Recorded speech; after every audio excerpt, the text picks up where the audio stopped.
start this review by saying I am a huge Dawn of War fan. It's my favourite real-time strategy series, and the only one into which I sank some serious online competitive hours.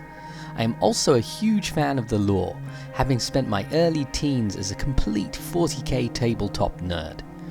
With that announcement out of the way, let's have a quick look at the history of the series.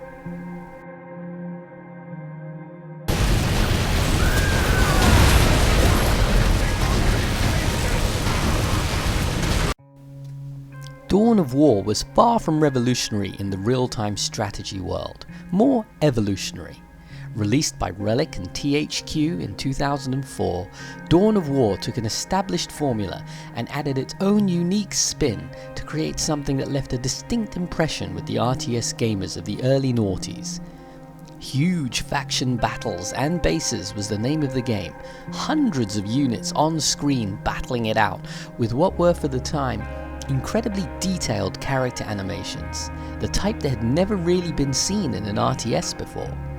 So successful was Dawn of War that no less than 4 expansion packs followed in the coming years, adding new factions such as the robotic and fearsome Necron army or the range damage specialists, the Tau. However, by the time the 4th expansion was released, the series was badly in need of reinvention. Just a year later, in February 2009, the series received its next level of evolution with the controversial Dawn of War 2. Base building was gone, turtling was gone, replaced by mini-skirmishes and squad micromanagement. The campaign itself had a detailed RPG element added, giving loot and squad leveling into the mix. Whilst many didn't, I certainly found the new playstyle to be refreshing, and again provided some much needed invention to the genre. I sank over 300 hours into online competitive multiplayer on Dawn of War 2, as this is where the new way of playing really shone out. So here we are in 2017, and I'm more than a little anxious going into this review of Dawn of War 3. Whether this will be evolution, revolution, or disillusion, as yet remains to be seen.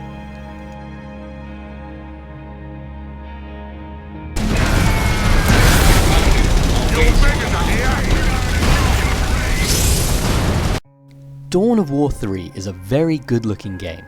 The maps look good, the characters look good, everything looks good. However, the dark and gritty art style of the previous games in the series is gone, and has been completely replaced with a much more cartoon-esque style. This may well not be something that all gamers will be into. In fact, judging by the reviews on Steam, more than a few gamers are a little disgruntled by the new direction of the art. I, however, have to admit, I quite like it. The only criticism I have to say is the art style seems to have permeated into the character animations themselves. Seeing Gabriel Angelus, the leader of the Blood Angels, doing a rather comical flip every time he makes a critical hit has worn very thin, very quickly. The sound to Dawn of War 3 is absolutely fantastic. The score is quite the opposite to the art style. It really is dark and gritty and very much in keeping with the universe of Warhammer 40k. All of the character vocals and various supporting sound effects are also very real and completely immersive, which is a strange but interesting polarization to the art style itself. Again, this might not feel right for all, but I was able to get into it quite happily.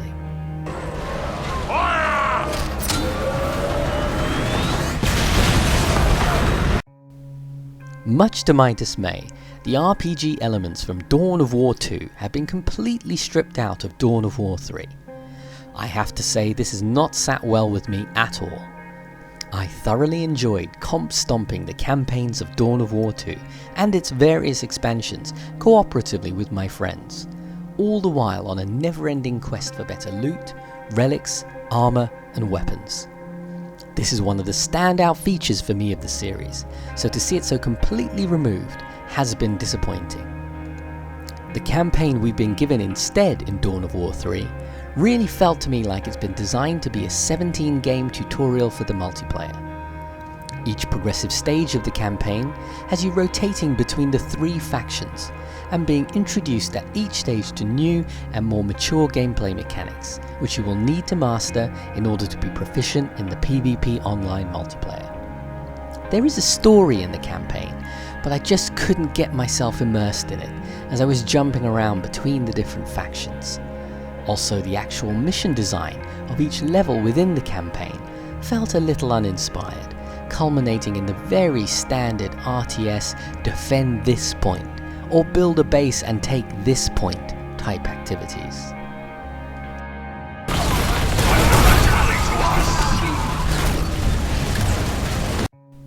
The answers as to why the campaign of Dawn of War 3 has been so pared back very much sit in the gameplay of this new game in the series. After playing this game for even a few hours, the design principle of the developers is absolutely clear. This game has been purpose-built to get the Dawn of War franchise into the lucrative esports market. With esports global revenues of over $700 million in 2015, set to rise to over $1.8 billion by 2018, Sega and Relic very much have their eye on carving out some market share in this space with a Dawn of War 3 game. Whilst I can understand this ambition, have they executed it well enough to go head to head with the titanic MOBAs that dominate this space? Honestly, at this point, I am not sure that they have. The gameplay is certainly fast and fluidic. All 3 factions are suitably different in playstyle.